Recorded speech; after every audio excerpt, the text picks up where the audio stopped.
today's video, I'm going to be giving you 4 major tips that you need to take before you decide to go ahead and make that decision and moving in with your special someone so that you can avoid the financial mistakes that I made when I was younger and the financial burdens that I had to take on at such a young age. So keep on watching. Hello everyone, welcome back to Talk Finances to Me. My name is Jennifer, and on this channel we talk everything personal finance related to budgeting, money and relationships, and building generational wealth. The first tip that I have for you is to talk about finances before you make the decision to move in with this person. If you haven't talked about money before or haven't talked about money at all in your relationship, there's a problem. There's a huge problem. You have to talk about money with the person that you want to move in with the person that you want to have kids with the person you want to marry, the person that you want to grow old with. One of the main reasons why marriages don't work has to do with money. In your relationships, talking about money is something that has to be done and should not be done at the last minute when you're just figuring out that you and this person don't work out. I hate to be the bearer of bad news, but if you end up moving in with someone and then you start figuring out that you guys cannot coexist together and you start, arguing and it's just not a great relationship and you have not talked about money and you share a space together and you guys bought furniture together and you guys have a whole lease to get the whole shebang, it's gonna be hard to try to figure things out when you're trying to part ways, and I can guarantee you that it's not going to be cute.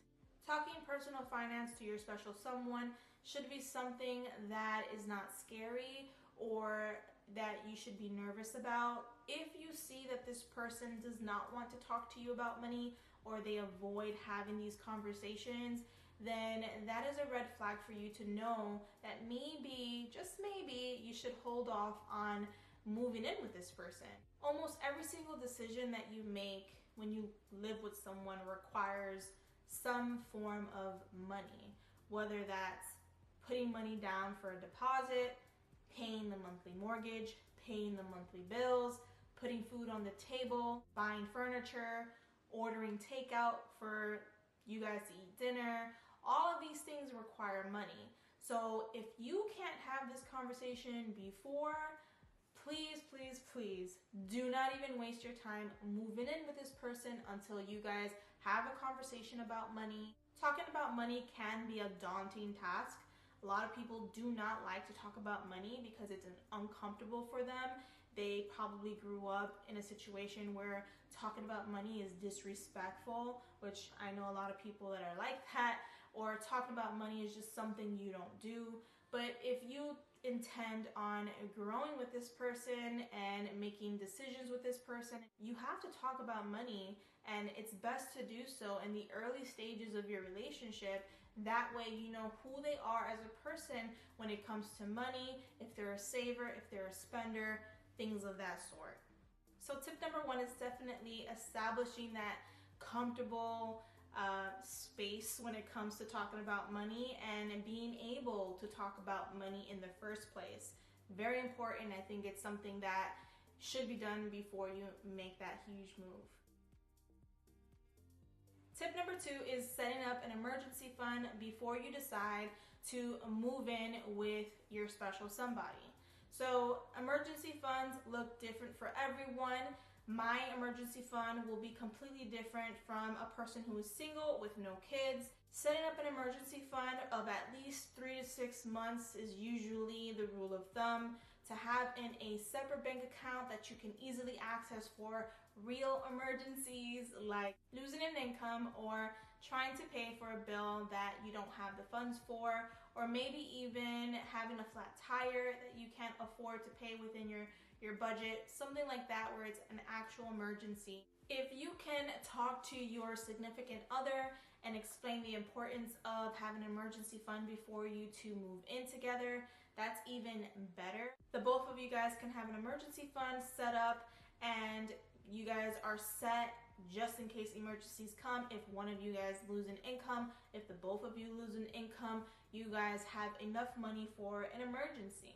If you are in a relationship with someone and you live with this person and you soon find out that this person is just not right for you, at least you have an emergency fund to help you move on and move out, especially if you're like in a really bad relationship or a really bad situation. I was once in a very controlling and manipulative relationship, and I did not have a big enough emergency fund set up for me to be able to grab and be able to exit that relationship. I know that saving 3 to 6 months of expenses can take a while to do, but I promise you, if you do this, it's gonna save you so much heartache when you are moved in already and you are under a lease and you have all these responsibilities now. Having an emergency fund gives you that sense of comfort that just in case something were to happen, you have the money to take care of it.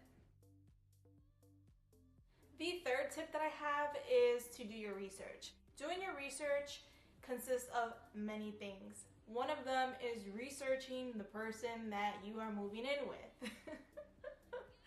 Like in tip number 1, where you're able to talk about money, being able to talk about a person's past and what a person has been through, the trauma that they've been through maybe, past relationships, have they moved in with someone prior to you? What did that look like? Have they rented before? What does their credit look like? All these questions that pertain to who a person is important to know. When I was a bit younger, I was scared to ask these questions because I felt like I was trying to be nosy. But the reality is that moving in with someone requires a lot. And when I was younger, I didn't understand that. I thought it was just moving in with the person. But no, moving in with someone is a huge commitment, and getting to know that person for who they really are, what gets them upset, what do they do when they get upset, how clean are they, do they have friends over all the time, have they been arrested before, do they have any issues with the law, if they have kids, how is their relationship with their kids' other parent, how does that relationship look like? Some of these things may seem a little extra, but I guarantee you that if you get to know the person and their past a little bit more, you can probably say that you're able to know what the relationship will look like. I'm not saying that people are not able to change, because people do change, but it's important to know who this person is and what they've done so that you're not trying to put the pieces together at the end of the relationship, trying to figure out where it all went wrong. It's important to understand that when you're in a relationship and you're already living with this person, and if you've generated feelings and you're in love, we tend to do some crazy stuff when we're in love, and then when we are reflecting, when that relationship is over with, we start to ask ourselves, like, what in the heck, girl, what were you doing? Like, why did you do that? And it's because we were too busy being in love, and we wanted to be with this person, and we were jumping through hoops and bending backwards to try and make it work. And that's why doing your research before you move in with this person is critical in moving in with someone.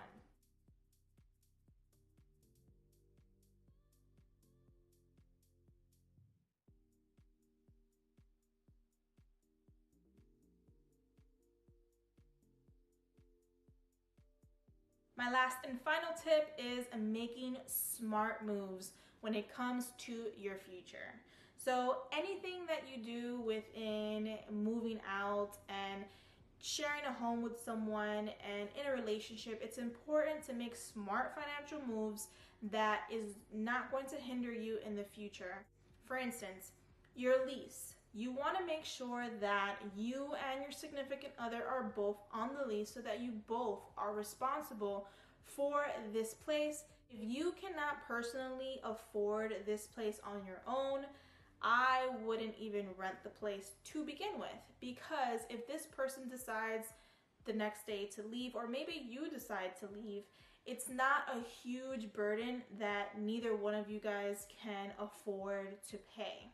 When you make sure that you are able to afford it by yourself, you are setting yourself up for success if the worst may happen. Maybe your partner loses their income, maybe they decide to move, or maybe you decide not to, coexist or cohabitat with this person. Whatever the case is, you can afford to pay for this place on your own.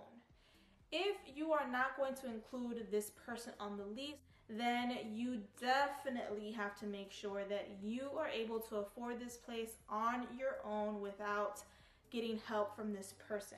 Now, of course, if this person were to move out and you want to go ahead and move in a roommate, that can work out, but it's kind of tricky to do that when you only have a one-room apartment or even a studio. Making sure that you are able to afford that place is very important. Next up is furniture. Talking to your partner about who's going to buy furniture is really important, especially if you're just starting out. Just think about it. If you guys buy furniture together, if you guys went half and half on a bed set, if the relationship doesn't work out, who's going to keep the bed set? You or this person? How are you going to, split it down the middle? You really can't do that. So talking about the whole furniture situation, maybe you guys can get people to buy it for you as gifts when you're moving in, or maybe you guys can buy certain pieces, and then if it ever happens where you guys separate, you're able to take what you bought and they're able to take what they bought, and you guys can part ways. Anytime you're going to add bills to your monthly budget, consider if you are both able to afford it, not only if you are able to afford it, because at the end of the day, you both are putting in to live together and are sharing the monthly bills. And if one person, like I said, loses an income, then everything is on you. So making sure that whatever you add, whatever bills you add, whatever things you add to your plate, making sure that you are able to afford these things on your own is very important.